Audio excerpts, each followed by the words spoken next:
Bienvenue dans le podcast Une brique après l'autre, le premier podcast qui vous fait découvrir les coulisses de l'investissement immobilier en Belgique.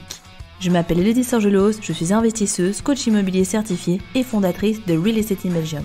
Dans ce podcast, je vous partage tout pour vous permettre à votre tour de devenir un investisseur immobilier rentable et surtout de générer du cash flow positif chaque mois. Si votre but est de mettre l'immobilier au service de votre vie, abonnez-vous directement pour ne pas manquer les prochains épisodes.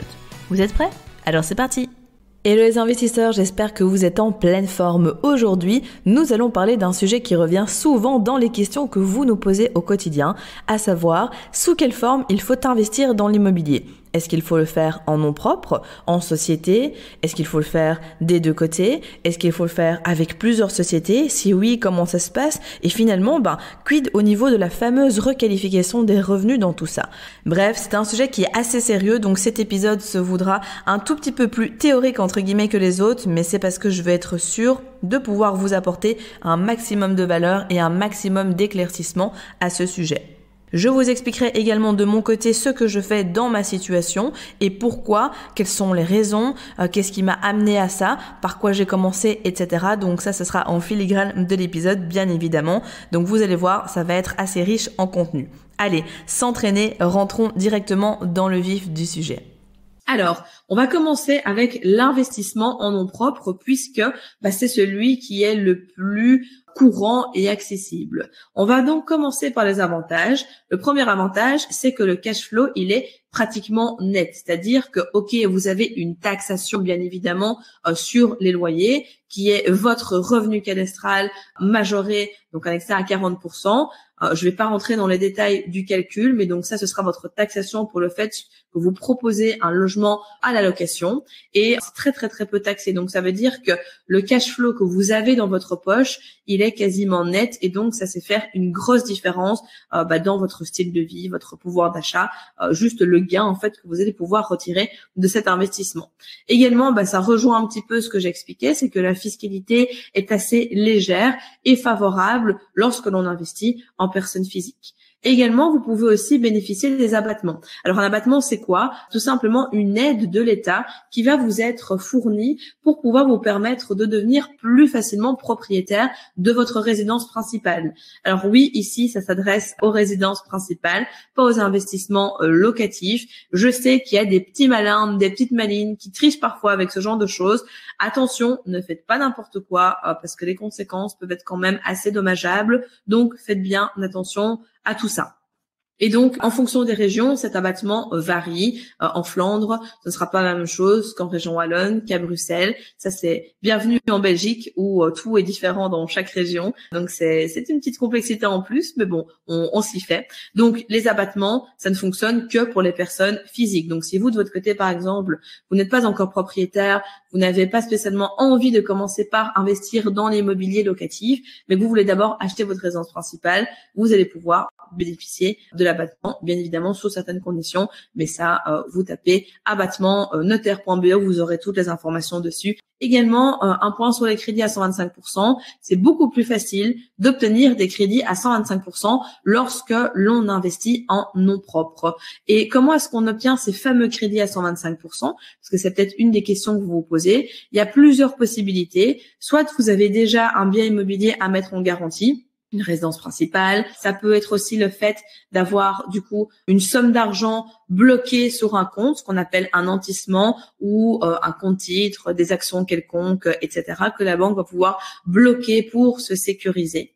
Et ce qui est important de comprendre avec le fait de mettre un bien en garantie ou de refaire un refinancement, c'est qu'il faut qu'il y ait ce qu'on appelle du disponible dedans. En gros, c'est ce qu'on appelle avoir du disponible dedans. C'est quoi? Soit il n'y a plus du tout de crédit sur votre bien immobilier et donc forcément pour vous, c'est un bien qui auprès de la banque va être très intéressant puisqu'elle va pouvoir prendre une grosse valeur dessus. À noter que la banque pondère toujours à 80% cette valeur.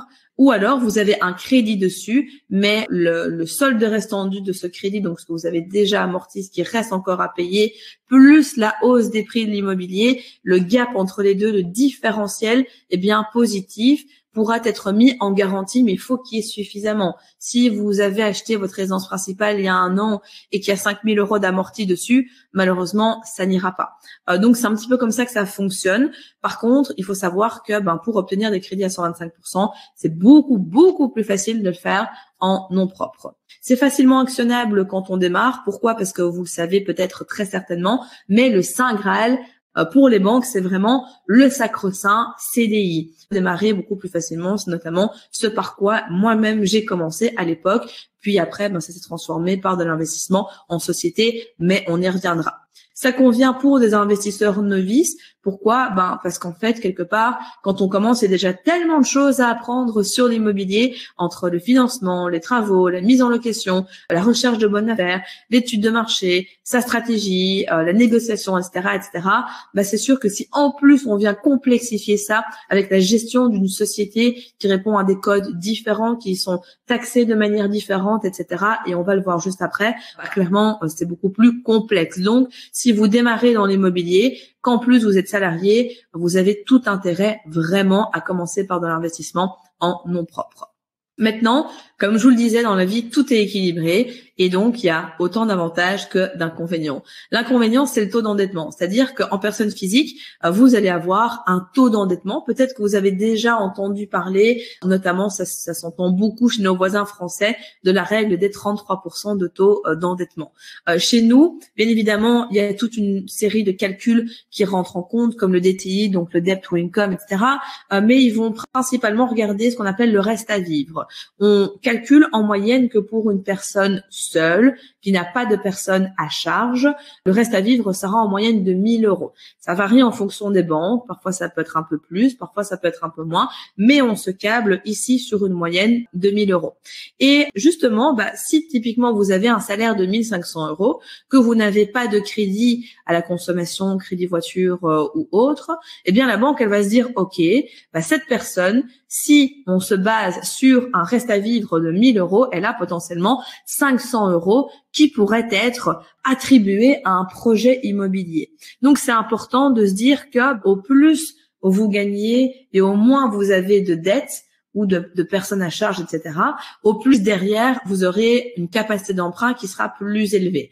Par contre, il y a un moment donné où vous allez avoir un problème d'encours. Pourquoi? Parce que quand on commence à avoir un premier crédit de 100, 200, 300, 400 000 € sur sa tête en termes de dette, ok, c'est raisonnable, mais quand on commence à dépasser le million, 1,5 million, voire 2 millions, etc., là, la banque, elle se dit, ok, là, s'il se passe quelque chose sur cette personne, on peut prendre des assurances, on peut prendre des garanties, mais il y a quand même trop de risques sur cette personne. Et donc, vous allez être capé. La banque vous demandera à un moment donné de mettre toujours plus de cash, de commencer à faire des placements, de peut-être même bifurquer toutes vos assurances, etc. chez elle. Bref, elle va vous demander beaucoup plus de contreparties. Et ces contreparties, vous ne les aurez peut-être pas. Donc, il faut savoir que investir en nom propre, c'est super pour démarrer. Par contre, dans une optique de scaling, donc le scaling, c'est quoi? C'est vraiment le fait de se développer massivement. Ce n'est pas spécialement adapté, sauf si vous achetez continuellement cash. Alors, si vous avez l'argent, tant mieux. Par contre, 9 personnes sur 10 qui nous contactent ou qu'on accompagne en coaching, elles sont pas dans ce cas de figure-là, donc elles doivent bien trouver d'autres solutions. Moi-même, c'était pas du tout mon cas non plus, donc il a fallu faire autrement. Aussi, les frais ne sont pas déductibles, à contrario de la société, où je vais expliquer ça juste après. Donc, c'est-à-dire que vos assurances, éventuellement de la TVA, quand il y a des travaux à faire, quand il y a du matériau à acheter, des choses à remplacer, etc., etc. Tout ça, ce n'est pas déductible de vos impôts. Pourquoi? Oui, parce qu'on est déjà tellement peu taxé en fait en tant qu'investisseur en personne physique que du coup il n'y a pas ces déductions qui sont possibles. C'est difficile de scaler, comme je vous le disais, pour cette question de taux d'endettement, de problèmes d'encours, etc.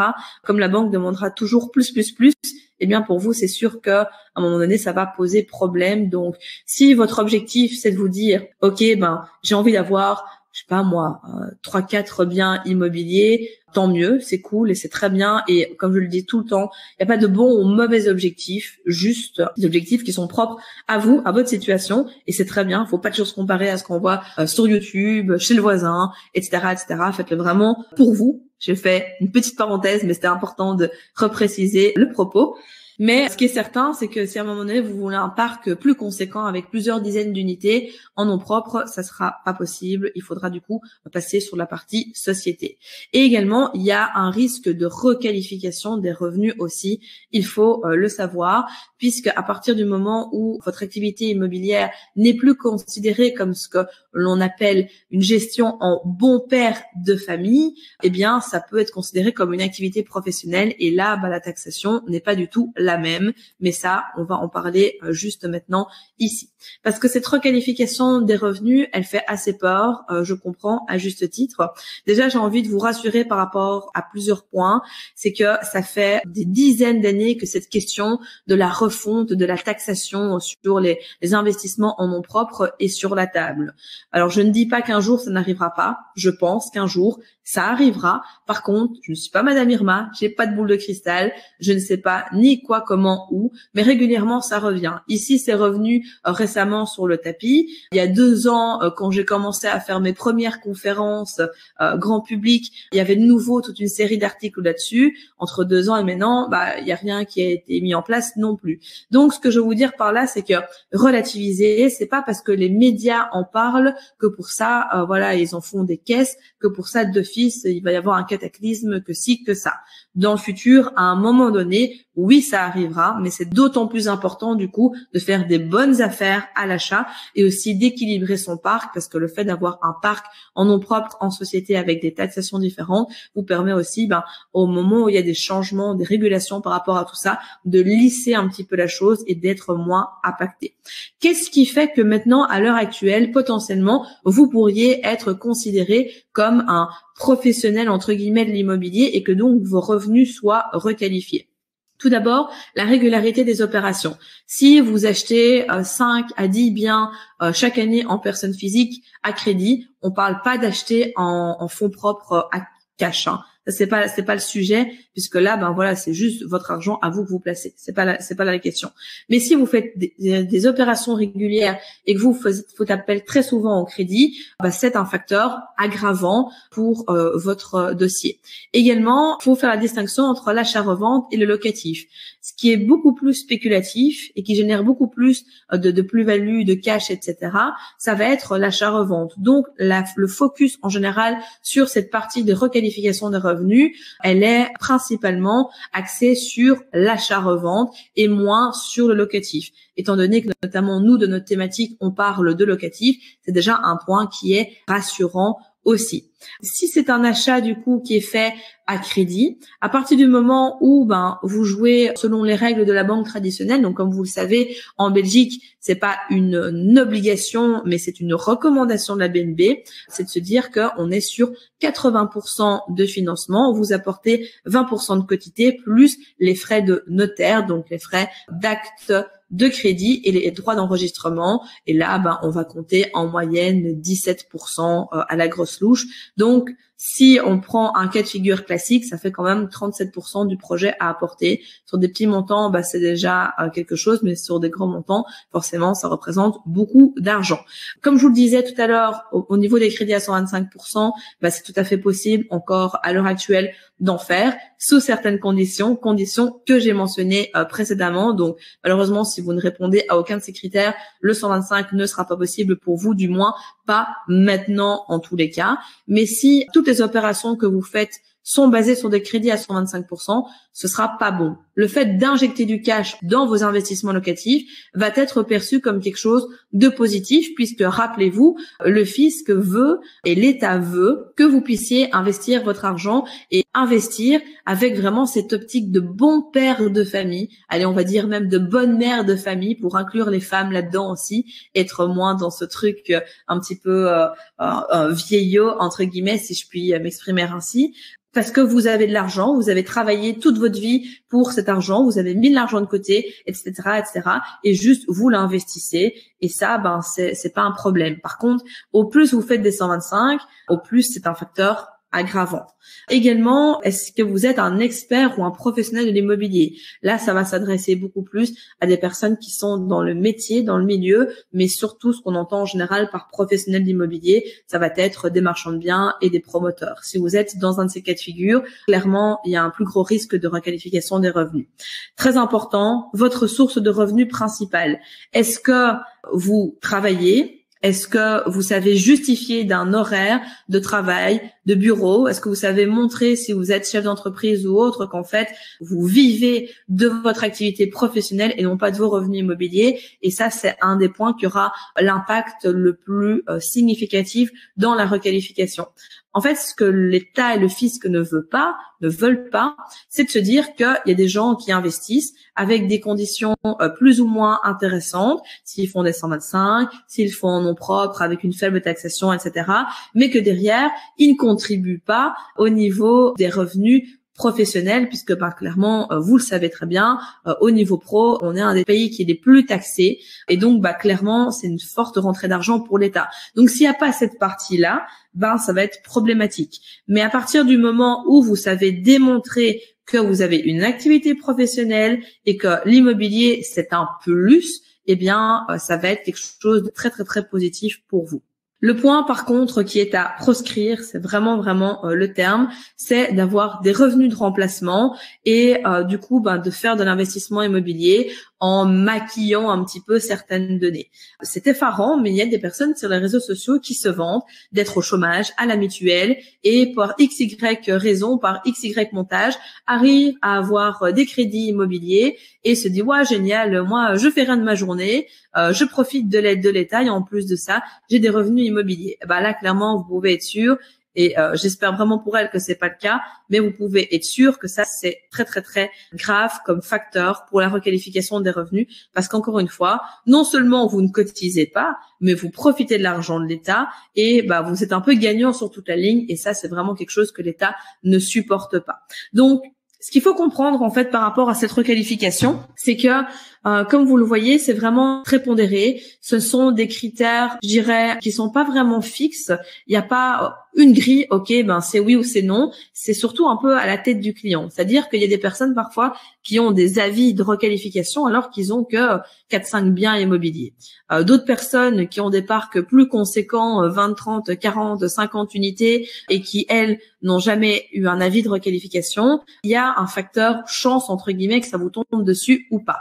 Par contre, la bonne nouvelle, c'est quoi? C'est que vous pouvez faire opposition. Si vous avez un avis de requalification, surtout ne capitulez pas directement.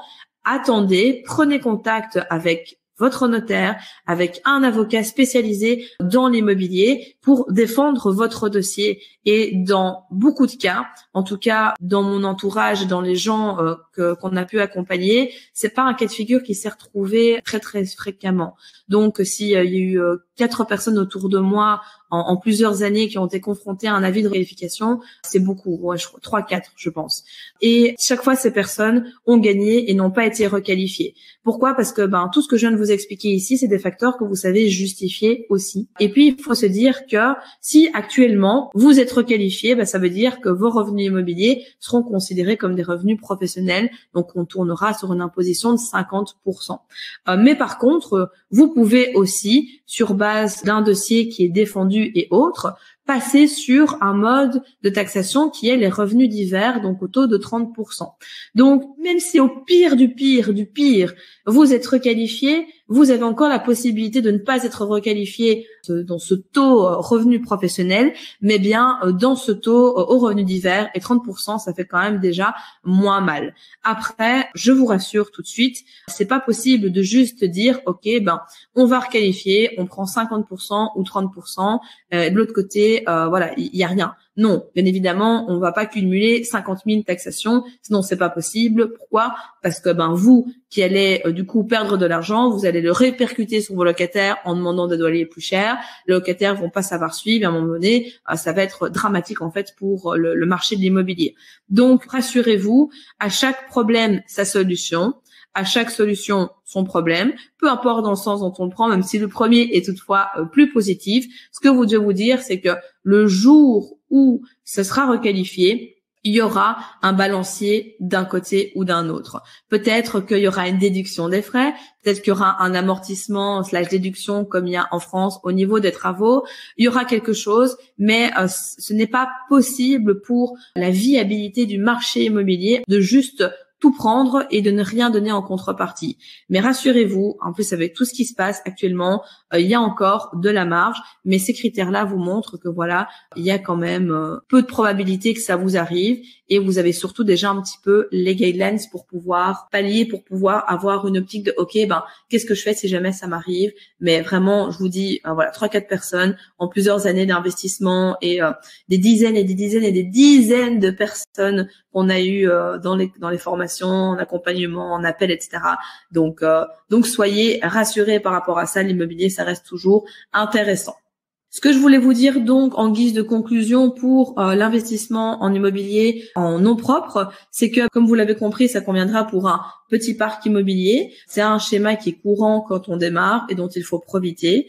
Si vous avez envie de passer au niveau supérieur, que vous avez déjà quelques biens, etc., eh bien, ce sera important de passer plutôt par la société. L'investissement en nom propre n'exclut pas l'investissement en société en parallèle et vice versa. Ça veut dire quoi? Ça veut dire que vous pouvez très très bien commencer par investir en nom propre, puis créer une société, qu'elle soit d'exploitation / immobilière, soit immobilière, mais on va y revenir dans quelques instants, rassurez-vous, et continuer malgré tout à investir en nom propre. Moi, c'est ce que je fais aussi. J'ai des sociétés avec lesquelles j'investis encore aussi en nom propre, et ça se passe bien, ça permet vraiment d'avoir un parc équilibré. Et la conclusion ultime dans tout, alors c'est peut-être une réponse de politicien, comme on appelle ça, mais en fait, tout dépend de votre situation, de votre objectif. J'ai parfois des personnes en accompagnement dans les sessions de coaching, elles me disent oui, mais il faut à tout prix une société immobilière. Ben non, pas du tout. En fonction de ta situation, non, la société ne te convient pas. Donc, ne te mets pas dedans. Capitalise sur ce que tu as et avance. Donc, attention, restez bien focus sur votre situation, vos objectifs, ce que vous avez envie d'atteindre. Et c'est pas parce qu'on en parle, on entend peut-être plus parler à certains moments que d'autres, que pour ça, il faut absolument le faire. Ça, ce serait vraiment une grave erreur. Alors, investir en société, on va commencer par les avantages, c'est que vous pouvez déduire beaucoup de choses. Déjà, il faut savoir que quand vous achetez un bâtiment, vous avez ce qu'on appelle des amortissements comptables. Et donc, chaque année, vous amortissez un petit peu plus et tout ça joue dans votre base imposable au niveau de la diminution. Vous pouvez déduire aussi donc les frais de notaire. On peut déduire les frais d'entretien, d'assurance, divers, enfin tout ce que vous avez, tout passe en frais. Et donc, encore une fois, c'est intéressant. Et clairement, je peux vous assurer qu'au niveau du mindset, de l'état d'esprit, il n'y a pas photo. Quand on peut déduire plein de choses, ça fait vraiment plaisir. Et la valeur de l'argent, la perception qu'on a de l'argent n'est pas du tout la même quand c'est de l'argent qu'on sort de sa poche, qui a été taxé après impôt de son salaire, que quand on le sort de sa société avant impôt. Donc ça, c'est vraiment aussi un switch au niveau du mindset qui est intéressant de retenir. Bien évidemment, une transmission du patrimoine moins taxé, c'est quelque chose qui se fait aussi dans le cadre d'un legs à des héritiers, en les mettant directement dans la société, en léguant après départ, etc. Là, c'est encore un autre débat dans lequel on ne va pas rentrer aujourd'hui, mais en tout cas, le fait de léguer sera moins taxé. Il faut se dire aussi que la responsabilité est limitée au capital de la société. Donc, c'est plus de sécurité qu'en personne physique. En personne physique, si, par exemple, vous avez un problème et que vous n'arrivez pas à rembourser, par exemple, si vous êtes indépendant ou que vous n'arrivez pas à rembourser des créances liées à vos crédits immobiliers ou autres, eh bien, on peut saisir vos autres biens immobiliers. Il n'y a pas de responsabilité qui est limitée, justement, elle est illimitée. Alors, on peut bien évidemment sécuriser, du coup, son habitation principale. Donc ça, si vous l'avez, eh bien, ça peut être intéressant de le faire si vous êtes indépendant, surtout si c'est juste de l'investissement en nom propre et que vous faites bien les choses. Voilà, il y a peu de probabilité que ça arrive. C'est ce qu'on appelle une insaisissabilité du domicile. Donc, ça vous coûtera plus ou moins 1 500 € à faire chez un notaire, mais au moins, vous êtes sûr que s'il se passe quoi que ce soit, on viendra jamais saisir votre résidence principale. Donc, ça, c'est important. Sauf si, bien évidemment, vous ne payez pas votre résidence principale à la banque. On se comprend, il y a quand même des limites à tout. Attention toutefois aux CGV des banques. Alors, les CGV, ce que j'entends par là, c'est les conditions générales de vente, pardon. C'est que dans les crédits en société, même dans les crédits en personne physique, mais en société, il est stipulé que du coup, si par exemple vous avez des bâtiments en nom propre chez Belfus, ou chez Argenta ou chez KBC, bref, peu importe. Si vous ne payez pas avec votre société les crédits que vous devez rembourser, qui, entre parenthèses, en société s'appellent des crédits d'investissement et en nom propre des crédits hypothécaires, la banque se réserve le droit de saisir vos biens en nom propre. Et donc, si on part de ce principe que la responsabilité, elle est limitée au sein d'une société, mais que vous signez des conditions générales de vente qui stipulent que si, au final, vous ne payez pas le bien dans la société, eh bien, on peut venir les saisir en nom propre. Au final, cette responsabilité, la frontière, elle est floue, voire carrément diminuée, voire inexistante. Donc, faites bien attention, lisez toujours ça. C'est toujours mieux quand vous arrivez à scinder les choses. C'est également plus intéressant d'investir en société pour plusieurs types de biens, notamment tout ce qui est immeuble mixte ou location commerciale. Pourquoi ? Parce que déjà, les taxations en nom propre sont beaucoup plus élevées et donc, c'est pas intéressant de le faire. Autant le faire dans le cadre d'une société, tout ce qui est entrepôt, etc. Car comme je vous le disais, c'est plus fortement taxé. Et puis, il y a des locations qui sont soumises à la TVA. La location d'entrepôt, la location de garage, vous ne le savez peut-être pas, mais c'est soumis à la TVA. Et en société, vous pouvez récupérer la TVA, ce qui n'est pas le cas si vous êtes du coup en nom propre. En nom propre, je fais une petite parenthèse, c'est que pour pouvoir acheter du coup et louer des entrepôts, des garages, vous devez avoir un numéro de TVA, mais vous pouvez avoir ce qu'on appelle une franchise de TVA, ce qui fait que jusqu'à 25 000 €, vous ne payez pas de TVA. Donc là, elle n'est forcément pas récupérable, mais au moins, ça vous permet du coup de ne pas devoir appliquer de la TVA et c'est gagnant pour vous. Donc, sachez-le, mais faites-le parce que souvent, la plupart des gens louent des garages, des entrepôts, ils n'ont pas de numéro de TVA ni rien, ils sont pas en règle. Encore une fois, tant que ça passe, tant mieux pour vous. Le jour où ça passera plus, voilà, faudra pas s'étonner des conséquences. Donc, faites bien gaffe par rapport à tout ça. Également, ce qui est intéressant quand on investit en société, c'est qu'on peut quelque part devenir sa propre banque. Je m'explique. Si vous avez une société dans lequel il y a 50 000 € et que vous souhaitez réaliser un projet en nom propre et que vous avez besoin de 20 000 € mais que vous n'avez pas ces fonds en fonds propres, eh bien, vous pouvez tout simplement faire un crédit. Vous pouvez du coup emprunter de l'argent à votre société. Alors ça se fait pas n'importe comment, ça se fait via une convention, via un taux du marché réaliste et donc chaque mois sur base de ça, après votre société libère les fonds et vous en personne physique vous lui remboursez. Et alors, il faut bien évidemment faire attention aux abus parce qu'il vous faut garder la liquidité dans votre société pour payer les frais qu'il y a de manière générale, bien évidemment. Mais ça peut être intéressant quand même pour juste faire des mouvements en fait financiers qui sont tout à fait légaux quand c'est fait dans les règles de l'art. Alors ici, j'explique ça de manière grand public.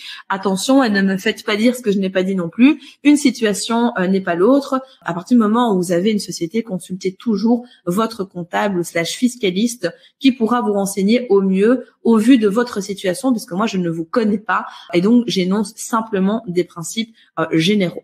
Ça peut également être un levier d'investissement intéressant avec les EIP et les PLCI. Donc, c'est les épargnes pensions pour les dirigeants d'entreprise et pour les travailleurs indépendants.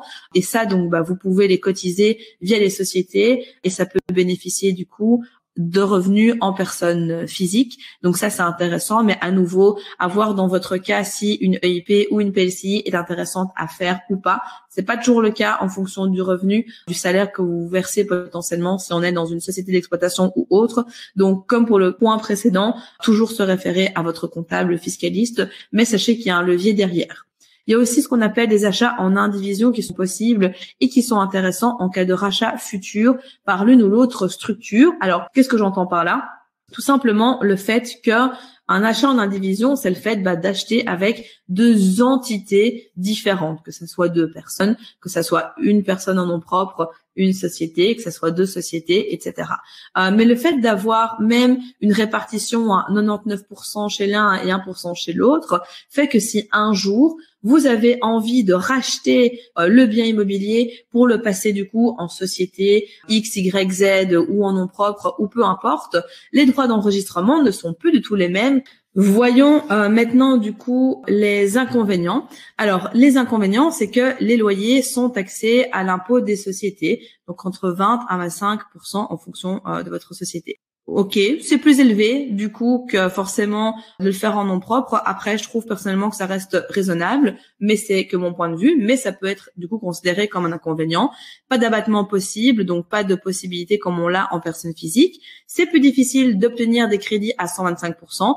Pas impossible, mais plus difficile. Et alors, tout ce qui est type crédit bullet, donc c'est plus complexe à obtenir et ce sont des formules qui sont moins favorables. Alors, déjà, qu'est-ce que c'est le crédit bullet?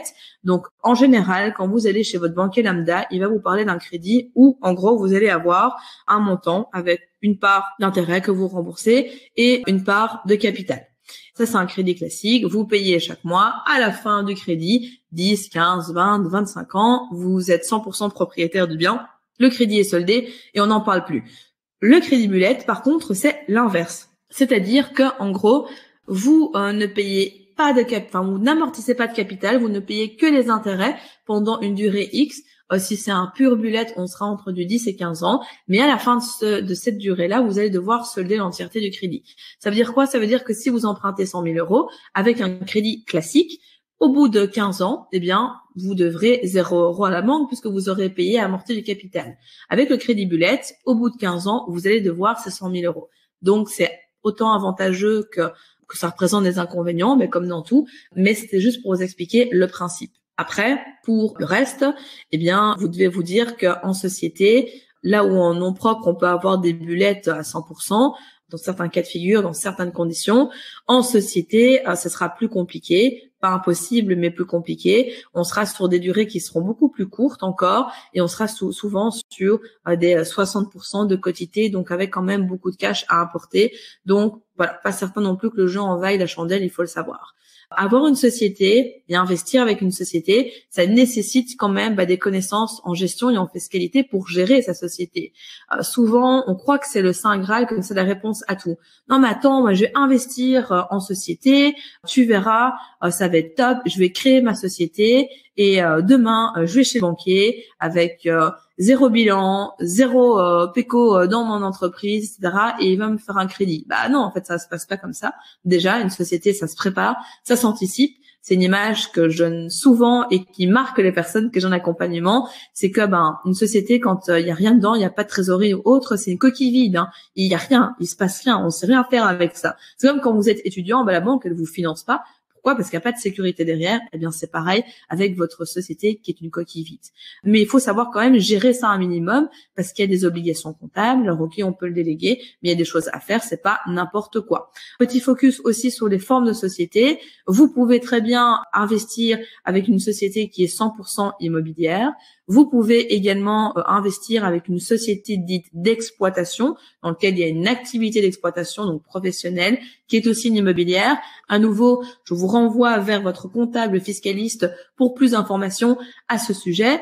Mais vous devez bien vous dire que si vous avez une société, par exemple, de consultance, c'est OK d'avoir de l'immobilier dedans. C'est bien de le scinder après pour créer une société immobilière à part tout de même sur le côté pour quand même scinder, mais c'est OK. Si vous avez une société de bâtiment, dans le RECA, ce genre de choses, il vaut mieux éviter de mettre ça parce que comme il y a des risques beaucoup plus accrus de faillite ou autre, eh bien malheureusement, si vous faites faillite, ça emporte tous vos bâtiments aussi et donc vous perdez ce que vous avez accompli. Donc petite parenthèse, mais c'est important.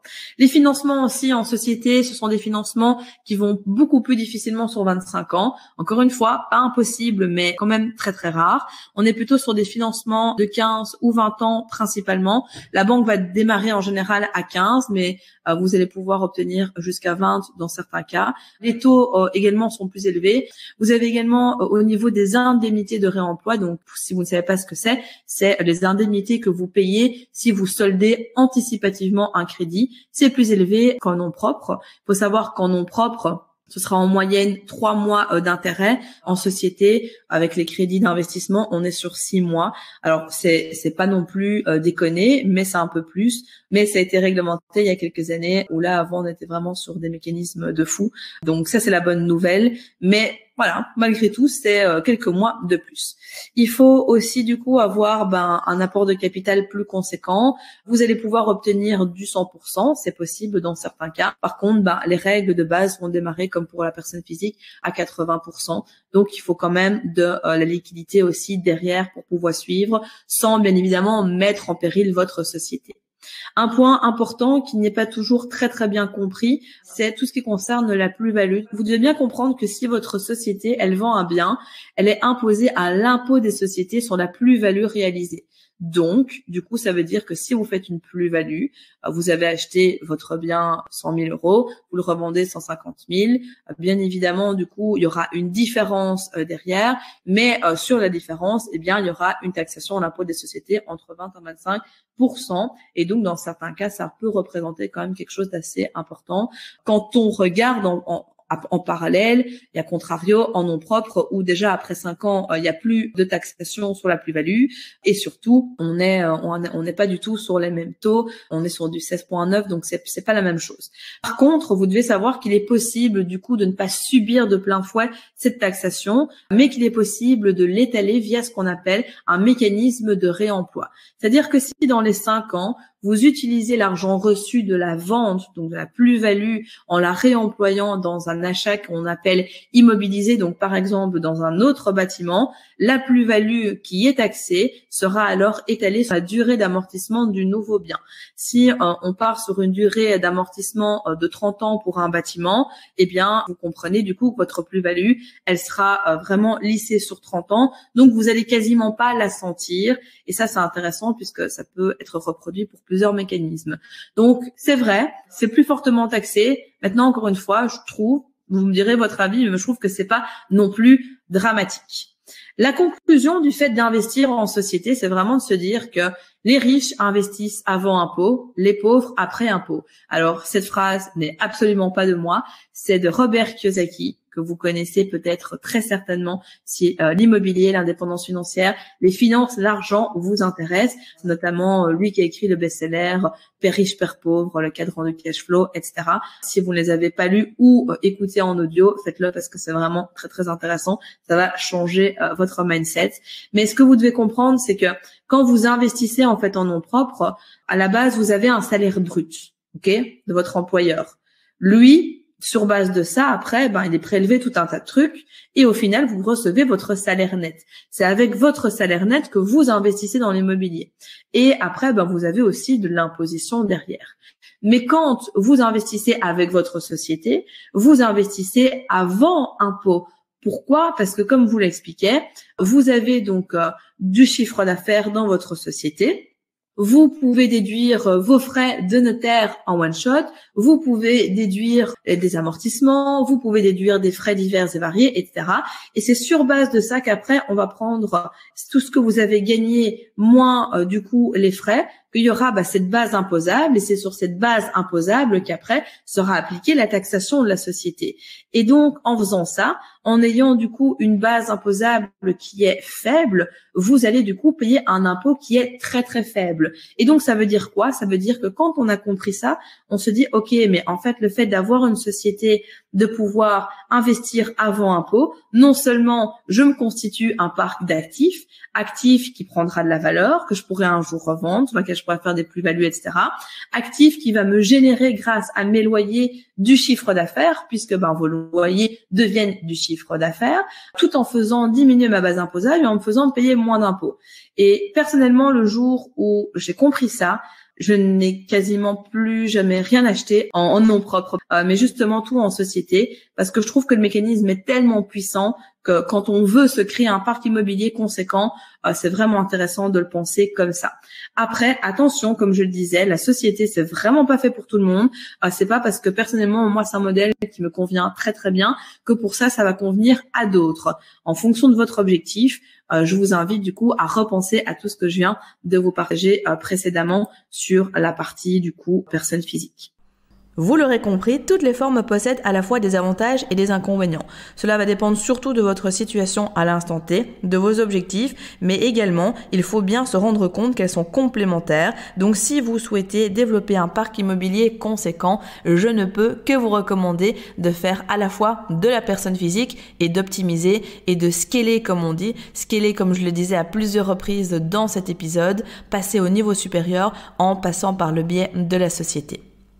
Dans le prochain épisode, nous parlerons des projets immobiliers trop ambitieux, entre guillemets. Et oui, parce que parfois il arrive que l'on ait, comme dit l'expression, les yeux plus gros que le ventre et qu'on se lance dans quelque chose qui est trop gros pour soi, alors qu'on aurait mieux fait, et ce temps au niveau de notre temps, de notre charge mentale, de l'énergie qu'on y met, de l'argent qu'on peut perdre, qu'on peut y mettre, de commencer par quelque chose, par un projet qui était plus petit et d'y aller progressivement. Je vous raconterai du coup l'histoire qui est arrivée à un ami et qui illustre parfaitement ce cas de figure et surtout ça va vous montrer les conséquences que peuvent survenir quand vous êtes dans une situation similaire et qu'est-ce qu'il aurait été intéressant de faire pour mon ami pour ne pas se retrouver dans cette situation-là. Donc vous allez voir, ça va être un épisode très particulier mais très intéressant, donc soyez au rendez-vous. Bravo, vous êtes arrivé à la fin de l'épisode. Nul doute qu'avec cet état d'esprit, vous accomplirez de grandes choses. D'ailleurs, si vous souhaitez aller plus loin, je vous invite à cliquer dans la description afin de réserver un appel avec un membre de mon équipe pour discuter de votre situation et surtout mettre en place un plan d'action concret pour atteindre vos objectifs immobiliers. En attendant, prenez soin de vous et on se retrouve très vite pour de nouvelles aventures.